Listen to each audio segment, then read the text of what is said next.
ಉಡುಪಿಯ CSI Lombard memorial ಆಸ್ಪತ್ರೆ ತನ್ನ ಹೊಸ ಸ್ತನ ಕ್ಯಾನ್ಸರ್ ತಪಾಸಣಾ ಘಟಕವನ್ನು ಶನಿವಾರ ಆಸ್ಪತ್ರೆಯ ಚಾಪೆಲ್ನಲ್ಲಿ ಉದ್ಘಾಟಿಸಿತು. ಘಟಕವನ್ನು ಉಡುಪಿ ಡಿಸಿ ಸ್ವರೂಪ ಟಿಕೆ ರಿಬ್ಬನ್ ಕತ್ತರಿಸಿ ದೀಪ ಬೆಳಗುವ ಮೂಲಕ ಉದ್ಘಾಟಿಸಿದ್ರು. ಈ ವೇಳೆ ಮಾತನಾಡಿದ ಅವರು 103 ವರ್ಷಗಳಿಂದ ಮಿಷನ್ ಆಸ್ಪತ್ರೆ ಈ ಪ್ರದೇಶದ ಜನರಿಗೆ ಆರೋಗ್ಯ ಸೇವೆ ನೀಡುತ್ತಿದೆ. ಕೋವಿಡ್ ಮಹಾಮಾರಿಯ ಸಂದರ್ಭದಲ್ಲಿ ಅನೇಕ ಆಸ್ಪತ್ರೆಗಳು ಮುಚ್ಚಲ್ಪಟ್ಟಿದ್ರು. ಈ ಸಂಸ್ಥೆ ಕೇವಲ ಉಳಿದುಕೊಳ್ಳದೆ ಮತ್ತಷ್ಟು ಬಲಿಷ್ಠವಾಗಿ ಬೆಳೆಯುತ್ತಿದೆ. ಮಹಿಳೆಯರು ಹಾಗೂ ಮಕ್ಕಳಿಗೆ ವಿಶೇಷ ಕಾಳಜಿ ನೀಡುತ್ತಿರುವುದು ಶ್ಲಾಘನೀಯ ಎಂದರು. ಸಿಎಸ್ಐ ಕೆಎಸ್ಡಿ ಖಜಾಂಚಿ ಇವಾನ್ ಡಿಸೋನ್ಸ್ ಪ್ರಾರ್ಥನೆ ಸಲ್ಲಿಸಿ, ಶತಮಾನದ ಕಾಲದಿಂದ ನಮ್ಮ ಆಸ್ಪತ್ರೆ ತಾಯಿ ಮತ್ತು ಮಗು ಆರೈಕೆಯ ಧ್ಯೇಯದೊಂದಿಗೆ ಕಾರ್ಯನಿರ್ವಹಿಸುತ್ತಿದೆ.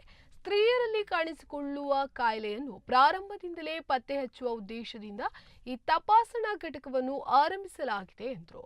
ಆಸ್ಪತ್ರೆಯ ನಿರ್ದೇಶಕ ಡಾಕ್ಟರ್ ಸುಶೀಲಾ ಜತನ್ನ ಮಾತನಾಡಿ, ಈ ಘಟಕವನ್ನು ಲಾಭಕ್ಕಾಗಿ ಅಲ್ಲ, ಸಾಮಾಜಿಕ ಸೇವೆಯ ಉದ್ದೇಶದಿಂದ ಪ್ರಾರಂಭಿಸಲಾಗಿದೆ ಎಂದರು.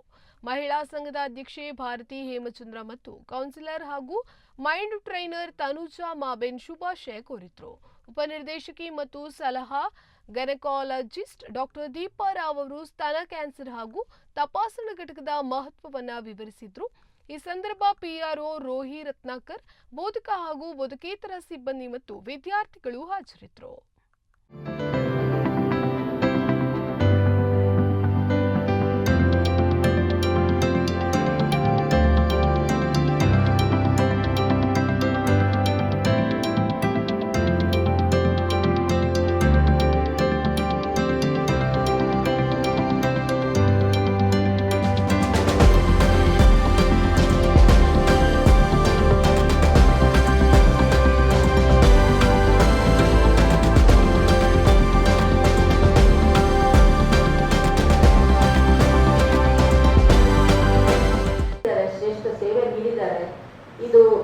That is proof that it is surviving even after 103 years, and it is not just surviving, it is growing by leaps and bounds. ನನಗೆ ಒಂದು ನೋಟ್ ಕೊಟ್ಟಿದ್ರು ಸಂಸ್ಥೆ ಹೇಗೆ ಬೆಳೀತು ಅಂತ. ಅದನ್ನು ನೋಡಿದಾಗ ಭಾಳ it was very interesting how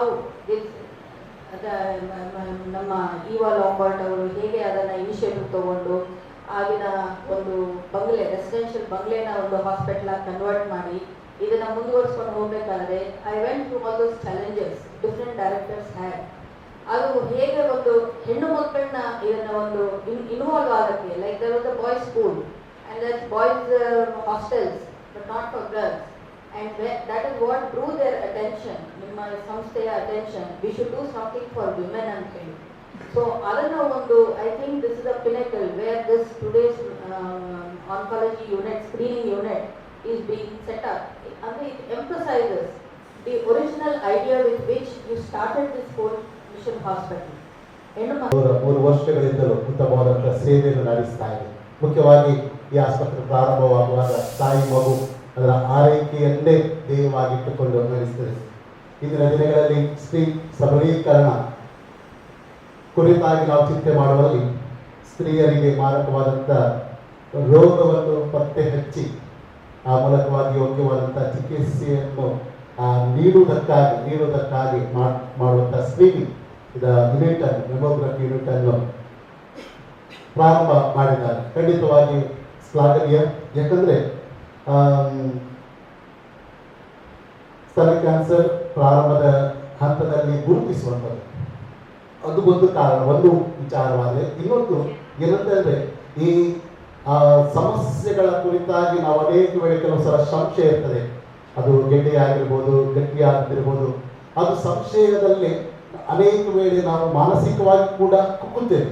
ಅದರಿಂದ ಒಂದು ನಮ್ಮದೇ ಆಸ್ಪತ್ರೆಯಲ್ಲಿ ಒಂದು ರೀತಿಯಲ್ಲಿ ನಮ್ಮ ಭಾವನೆಗಳನ್ನು ಹಂಚಿಕೊಳ್ಳಬಹುದಾದಂಥ ನಮ್ಮದೇ ಸಂಸ್ಥೆಯಲ್ಲಿ ನಾವು ಯಾವಾಗಲೂ ತಾಯಿ ಮಗುವಿನ ಆರೈಕೆ ಕುರಿತಾಗಿ ಇಲ್ಲಿ ಮಾಡಬೇಕು ಎಂಬುದಾಗಿ, ನನ್ನ ದೇಹವನ್ನು ನಾನು ನೋಡ್ಕೊಳ್ಳದೆ ಹೋದ್ರೆ, ನಾನು ಪ್ರೀತಿ ಮಾಡದೆ ಹೋದ್ರೆ ಆ ಒಂದು ಕೆಟ್ಟ ಗಳಿಗೆಗೆ, ಕೆಟ್ಟ ಕ್ಷಣಕ್ಕೆ ನಾನೇ ಕಾರಣ ಆಗ್ತೇನೆ. ಪ್ರಿವೆಂಟಿವ್ ಸ್ಟ್ರಾಟಜಿ ಅಂತ ಹೇಳಿದ್ರು ಸರ್. ನಮಗೆ ಅದು ಉಂಟಾ? ನಾವು ಯಾರು ಹೋಗೋದಿಲ್ಲ, ನಿಮ್ಮನ್ನು ಏನು ಹೇಳೋದು, ನಾವು ಡಾಕ್ಟರ್ಸ್ ಆಗಿಯೇ ಹೋಗೋದಿಲ್ಲ. We never go for checkup. Why? Because we are all scared. ಹೋದ ತಕ್ಷಣ ಏನಾದರೂ ಒಂದು ಹೇಳ್ಬಿಡ್ತಾರೆ, ಓ ನನಗೆ ಇದಾಗಿದೆ ಅಂತ ಹೇಳ್ತಾರೆ, ಮತ್ತೆ ಶುರು ಡಾಕ್ಟರ್ ಹತ್ರ ಹೋಗೋದು, visits, then every year, then ನಾವು ಅವರಿಗೆ ಎಜುಕೇಟ್ ಮಾಡಲಿಕ್ಕೆ ಇನ್ಫಾರ್ಮೇಶನ್ಗೆ ನೋಡಿ ಈ ತರ ಒಂದು ಕ್ಯಾನ್ಸರ್ ಟೆಸ್ಟ್ ಉಂಟಂತ ಹೇಳಿದ್ರೆ ಅಲ್ಲೇ ಅಳ್ಳಿಕ್ಕೆ ಶುರು ಮಾಡ್ಬಿಡ್ತಾರೆ. ಅದೊಂದು ಬೇಡ, ಬೇಕಾದ್ರೆ ಬ್ಲಡ್ ಟೆಸ್ಟ್ ಮಾಡಿ ನೋಡಿ, ಸ್ಕ್ಯಾನ್ ಮಾಡಿ ನೋಡಿ ಅಂತ. ಯೂಟ್ರೈನ್ ಕ್ಯಾನ್ಸರ್ ಕಮ್ಮಿ ಆಗಿರೋದಕ್ಕೆ ಒಂದೇ ಒಂದು ಪ್ರಿವೆಂಟಿವ್ ಸ್ಟ್ರಾಟಜಿ, ಪ್ಯಾಪ್ ಸ್ಮಿಯರ್. ಕೇಳಿದ್ದೀರಾ ಇದ್ರ ಬಗ್ಗೆ? ಈಗ ನಾವೆಲ್ಲರಿಗೂ ಪರವಾಗಿಲ್ಲ, ಪೇಷಂಟ್ನವರು ಬೇಸರ ಪಟ್ಟರು ಪರವಾಗಿಲ್ಲ, ಪ್ರತಿಯೊಬ್ಬರಿಗೂ ನಾವೀಗ ಎಜುಕೇಟ್ ಮಾಡ್ತೇವೆ. ಪ್ಯಾಪ್ smear is one of the preventive methods ಅಂತ ಹೇಳಿದ್ರೆ ಇಟ್ ಕ್ಯಾನ್ ಪ್ರಿವೆಂಟ್ ಕ್ಯಾನ್ಸರ್. ಬೇರೆ ಯಾವ ಕ್ಯಾನ್ಸರ್ಗೆ ಸಹ ಪ್ರಿವೆಂಟಿವ್ ಸ್ಟ್ರಾಟಜಿ ನಾವು ಮಾಡೋದಲ್ಲ, ನಾವು ಮಾಡೋದು ಅದು ಸಮಾಜ ಸೇವೆ. ಮಿಷನ್ ಆಸ್ಪತ್ರೆ ಆದಾಗ ಅದು ಸಮಾಜ ಸೇವೆ, ಅದು ನಮ್ಮ ಪ್ರಮುಖ ಸ್ಥಾನ ಉದ್ದೇಶವನ್ನು ಆಗಿದೆ. ಆದರೆ ಕೂಡ ಕೆಲವು ಕಾರಣಗಳಿವೆ ಯಾಕೆ ನಾವು ಇದಕ್ಕೆ ಅಷ್ಟು ಪ್ರಮುಖ ಸ್ಥಾನ ಕೊಡ್ತೇವೆ ಅಂತ ಹೇಳಿ. ಅದು ಯಾಕಂತ ಹೇಳಿದ್ರೆ, ಮೊದಲನೇದಾಗಿ ಬ್ರೆಸ್ಟ್ ಕ್ಯಾನ್ಸರ್ ಅದು ಮಹಿಳೆಯರ ಕ್ಯಾನ್ಸರ್ಗಳಲ್ಲಿ ಅತಿ ಸಾಮಾನ್ಯವಾದ cancer. Number 1 cancer among women is breast cancer. 27% of women, 27% of all cancers are due to breast cancer. 2008 ನ ಮೊದಲು ಸರ್ವೈಕಲ್ ಕ್ಯಾನ್ಸರ್ ಪ್ರಮುಖ ಸ್ಥಾನವಿತ್ತು, ಈಗ ಬ್ರೆಸ್ಟ್ ಕ್ಯಾನ್ಸರ್ ಆ ಸ್ಥಾನವನ್ನು ಪಡೆದಿದೆ. ಅದು ಮುಖ್ಯ. ನಮ್ಮ ಭಾರತ ದೇಶದಲ್ಲಿ ಪ್ರತಿ 4 ನಿಮಿಷದಲ್ಲಿ ಒಬ್ಬರು ಬ್ರೆಸ್ಟ್ ಕ್ಯಾನ್ಸರ್ ಅಲ್ಲಿ ಡಯಾಗ್ನೋಸಿಸ್ ಆಗ್ತದೆ. ನಮ್ಮ ಭಾರತ ದೇಶದಲ್ಲಿ ಪ್ರತಿ 8